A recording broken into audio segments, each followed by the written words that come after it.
তো নমস্কার বন্ধুরা, আমি আবার তোমাদের জন্য নিয়ে এলাম আমার একটা নতুন ব্লগ। এই যে আমার জমিতে খেতে পারি, আমি আসছি আমাদের এই আমাদের বাচ্চা। কিসের বাচ্চা বলতে সবাই লোক কমেন্ট করে, সবাই বলবা কিসের বাচ্চা? এই ছাগলের বাচ্চা। আমাদের ছাগলের বাচ্চা ঘাস খাইতেছে, তাই আমি এখানে বসে আছি, দেখাশোনা করতেছি। এই যে একটা ভদ্রলোক আছে আমার সাথে, ওর বাচ্চাগুলো আছে, বাচ্চার মা আছে, সবাই মানে ওদের খাওয়াইতে নিয়ে এসেছিলাম। আমি বসে বসে আছি, ওরা খাইতেছে, খাওয়াতে নিলাম।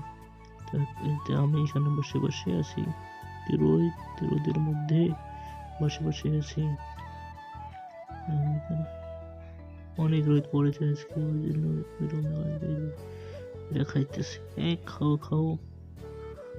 এই বাচ্চাটা সেই সুন্দর, ওই গাছে চড়ে অনেক লাফালাফি করে, বাচ্চাগুলো অনেকটা লাফালাফি করে। এই যে ভদ্রলোক হাঁপিয়ে গেছে, দৌড়াদৌড়ি করে শুয়ে আছে ওরকম। আর আমি এখন আছি ইতিসি, দেখো আমাদের জ্যাঠা জেঠি সবাই ঘাস না, এগুলো শাকের ডালগুলো কাটতেছে। তার কাইটেও সবগুলো খাচ্ছে, আবার নতুন করিয়া শাক চাষ করবে।